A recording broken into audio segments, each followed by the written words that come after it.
José Alves da Silva Neto, sou aluno da Unital, Universidade de Taubaté. Esse vídeo é referente ao trabalho de Física 2 do professor Anderson Salles.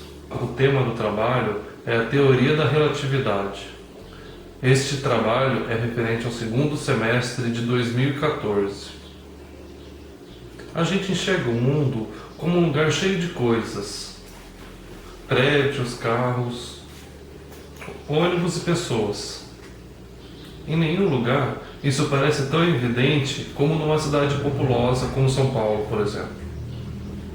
Mas em volta de todos os objetos que compõem o nosso cotidiano, existe um componente tão importante, só que bem mais misterioso: o espaço, onde todos esses objetos existem.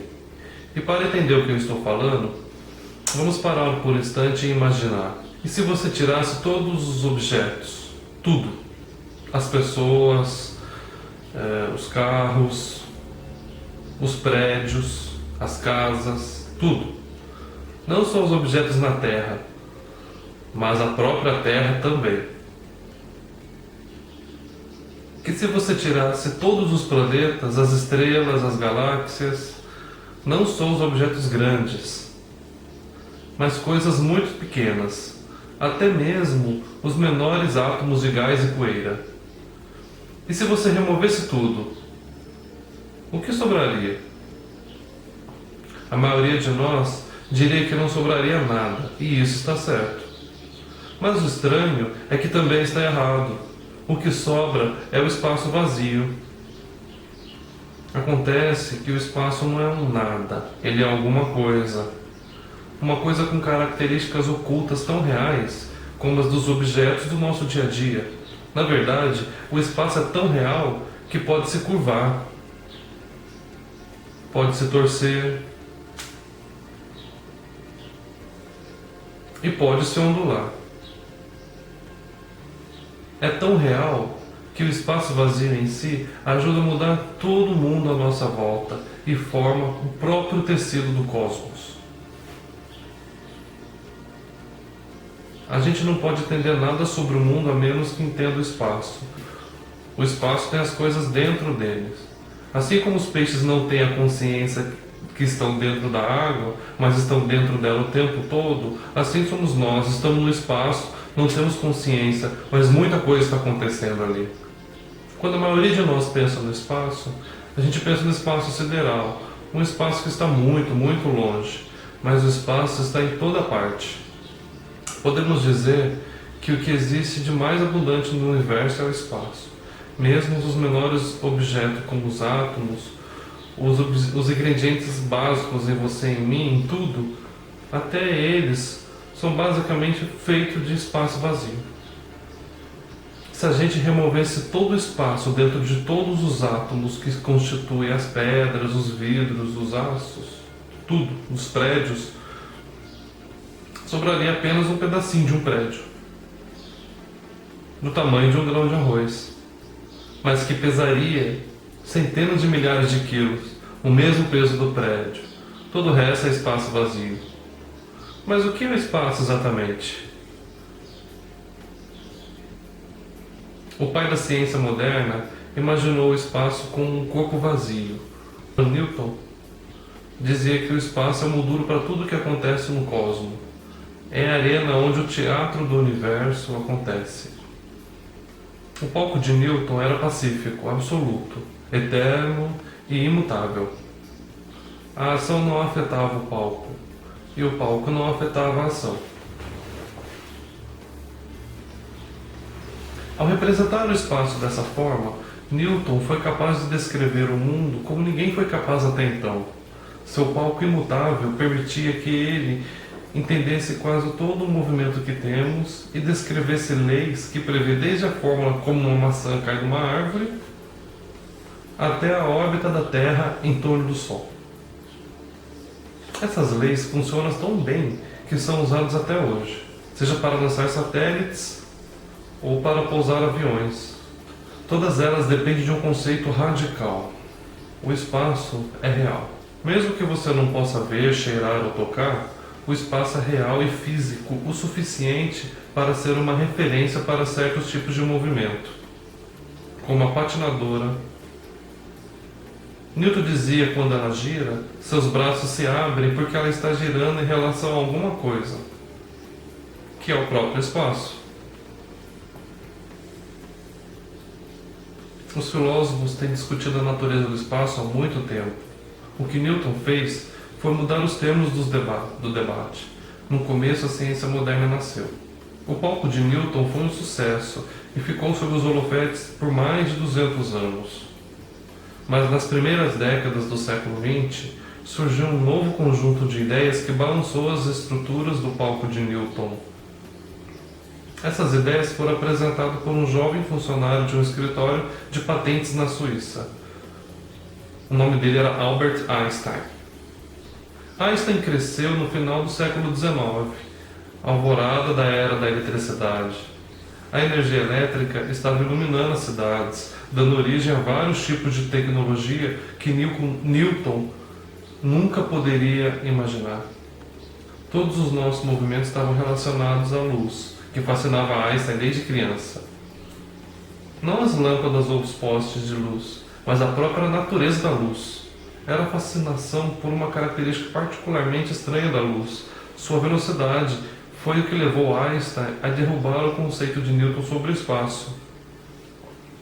Para entender como, vamos simular uma simulação. Neste momento, um carro andando a 32 km por hora. Para ir mais rápido, o motorista só precisa pisar no acelerador para a velocidade alterar. Nós conseguimos sentir a mudança, mas podemos ver no velocímetro do táxi ou num dos radares de velocidades também. Ao diminuir o carro, imagina-se que em vez de medir a velocidade do táxi, você tem a velocidade de radar que mede a velocidade da luz emitida por um farol. Esse sinal mediria a luz numa velocidade espantosa, 1.080.000 km por hora. Quando um carro começa a andar, você começa a pensar que a velocidade da luz aumenta tanto quanto a velocidade do carro. Afinal de contas, o táxi em movimento dá um empurrãozinho para a luz. Mas, para nossa surpresa, não é isso que acontece.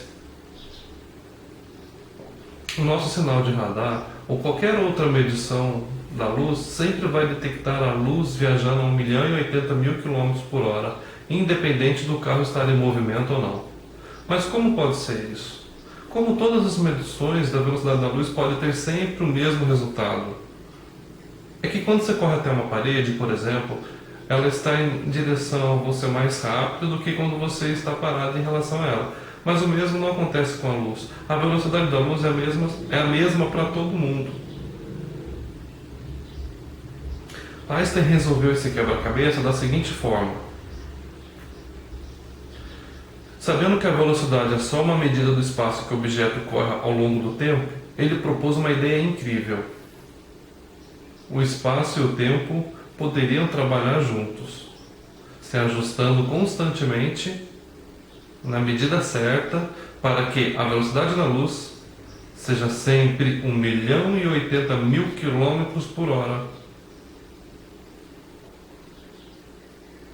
Para respeitar essa característica absoluta da luz, o tempo não poderia mais ser absoluto. O espaço teria que deixar de ser absoluto e ambos precisariam ser relativos de um jeito que um influenciaria o outro. A ideia de que o espaço e o tempo são relativos só é estranha porque não nos movemos rápido o suficiente no dia a dia para percebermos isso. Mas se um carro pudesse correr a uma velocidade próxima da luz, os efeitos não estariam mais ocultos. Por exemplo, se você estivesse numa esquina e um carro passasse por você próximo à velocidade da luz, você veria o espaço se ajustando e aparecer que o carro só tem alguns centímetros e que o ponteiro do relógio gira muito devagar. Da perspectiva do motorista do carro, o relógio estaria funcionando normalmente e o espaço ia aparecer sempre. Mas quando o motorista olha para fora do carro, vê o espaço se ajustando. Tudo para manter a velocidade da luz constante. Para Einstein, tempo e espaço não são rígidos e absolutos. eles se fundem com o movimento para formar uma única entidade que vem a ser chamada de espaço-tempo. Nas mãos de Albert Einstein, essa nova ideia do espaço desvendou um mistério profundo envolvendo a força mais familiar no cosmos: a gravidade. Newton sabia que a gravidade é uma força que atrai os objetos entre si, e as leis que ele descreveu prevêem essa força com precisão fantástica. Mas como a gravidade realmente funciona? Como a Terra atrai a Lua por centenas de milhares de quilômetros de espaço vazio? Após se dedicar ao problema por mais de 10 anos, Einstein chegou a uma conclusão surpreendente. Os segredos da gravidade estavam na natureza do espaço-tempo, que era muito mais flexível do que ele tinha previsto, que podia se esticar como um tecido. Isso era uma ruptura radical de Newton. Pense nessa mesa como espaço-tempo e nas bolas como objeto e espaço. Se o espaço-tempo fosse plano como a superfície da mesa, os objetos se moveriam em linha reta. E se o espaço é como um tecido que pode se dobrar e esticar? Isso pode parecer um pouco estranho, mas veja o que acontece se é colocado um objeto pesado num tecido flexível no espaço-tempo.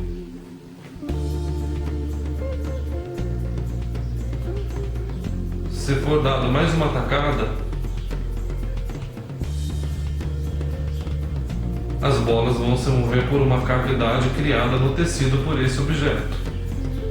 Einstein percebeu que é assim que a gravidade funciona de fato. Ela é a deformação do espaço-tempo causada pelos objetos nele. Em outras palavras, a gravidade é a própria forma do espaço-tempo. A Lua não mantém a órbita porque ela é atraída pela Terra por uma força misteriosa, e sim porque se move ao longo de uma curva no tecido do espaço-tempo criado pela Terra.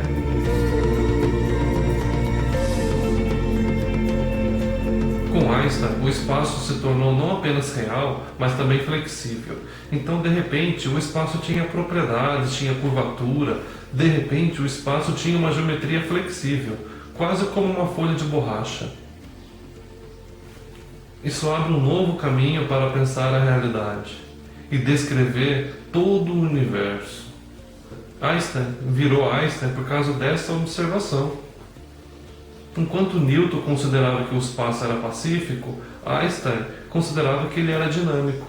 Para ele, o espaço está entrelaçado com o tempo e determina como os objetos se movem. Depois de Einstein, o espaço não pode mais ser pensado como um palco estático, mas sim como um ator que interpreta o papel principal no teatro cósmico. Agora, uma coisa é pensar no espaço como sendo dinâmico, ativo e flexível como um tecido. Mas ele realmente é assim? Isso é apenas uma metáfora ou descreve de fato o que é o espaço? A teoria de Einstein prevê que uma nova forma de descobrir seria fazer uma viagenzinha até a borda de um buraco negro. Os buracos negros são estrelas que sofreram colapsos. São objetos maciços que foram reduzidos a uma fração do seu tamanho original.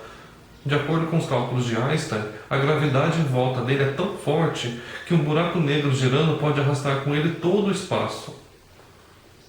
E é torcido como se fosse um pedaço de pano. O buraco negro mais próximo está a trilhões de quilômetros de distância, o que faz com que seja um grande desafio testar essa previsão. Mas no final dos anos 50, Schiff se inspirou em um objeto que consideramos um brinquedo de criança, o giroscópio. Ele pensou que se o espaço realmente se torce como um pano, o giroscópio pode ajudar a detectar isso. Era uma ideia estranha e foi desenvolvida em um lugar estranho, a piscina dos professores em Stanford. Lá, em 1959, Schiff se encontrou com dois colegas, William Fairbank e Bob Carroll. Ele estava empolgado com o anúncio de um giroscópio de alta tecnologia que tinha visto. Apesar de ter uma aparência diferente, ele funcionava basicamente como um brinquedo de criança. Naquele momento, os três decidiram lançar um dispositivo como esse na órbita da Terra. Normalmente, o eixo de um giroscópio aponta para uma direção fixa, Mas se a Terra está realmente arrastada no espaço, o eixo do giroscópio seria arrastado junto com ele, deslocando sua orientação de um jeito que poderia ser medido. Era um plano brilhante e simples, mas tinha um problema. As teorias de Einstein prevê que a rotação da Terra torce o espaço só um pouquinho, tão pouco que seria como medir a altura de uma moeda a 100 km de distância. A equipe ficou mais de 2 anos tentando entender como fazer uma medição tão precisa. Eles finalmente criaram um plano de acoplar 4 giroscópios que se movem livremente a um telescópio apontado a uma estrela distante. Se o espaço se torce, ao longo do tempo, os giroscópios não apontariam mais para a estrela, já que ficariam presos na torção do espaço. Em 1962, eles citaram o financiamento da NASA, pedindo mais ou menos $1 milhão para o que viria a ser conhecido como Gravity Probe B. A princípio, os membros da equipe pensaram que o projeto levaria uns 3 anos. Eles estavam otimistas demais. Com uma equipe cada vez maior, o Gravity Probe B se tornou o experimento de maior duração da história. Eles ficaram décadas e décadas tentando realizar a ideia original, que era lançar um telescópio no espaço e construir giroscópios, que era um dos objetos mais precisos que já foram criados. A tecnologia é simplesmente assustadora. É como uma cenoura na frente de um burro. Eles sempre estavam 5 ou 10 anos próximo de fazer isso, depois mais 5 ou 10. Foram 35 anos e o projeto consumiu mais de 4 décadas de $750 milhões e quase foi cancelado pela NASA. Finalmente, em 2004, a equipe se reuniu para presenciar o lançamento.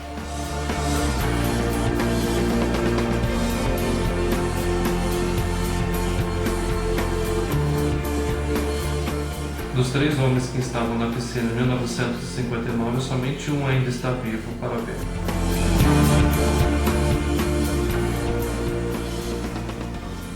Ele disse que ficou lá olhando, que foi um momento incrível na vida dele, uma experiência emocionante. Foi impecável. 10 mil coisas não deram errado. Por quase um ano, o Gravity Probe B orbitou em volta da Terra, enquanto a equipe monitorava ansiosamente cada movimento, tentando ver se a Terra realmente torcia o espaço. Os dados finalmente começaram a chegar. E havia um problema. Os giroscópios estavam tendo uma pequena oscilação inesperada, e ajeitar os dados custaria milhões de dólares. O dinheiro estava acabando, e parecia que o trabalho de quase meio século estava prestes a descer pelo ralo. Quase que no último momento possível, apareceram 2 fontes de recursos. O filho de William Fairbank, um dos membros originais da equipe, fez uma doação pessoal. E um membro da família real saudita, formado em aeronáutica por Stanford, doou uma grande quantia. Ao longo dos próximos 2 anos, o problema foi resolvido, revelando que os giroscópios tinham se deslocado rapidamente como estavam previstos nas teorias e nos estudos de Einstein.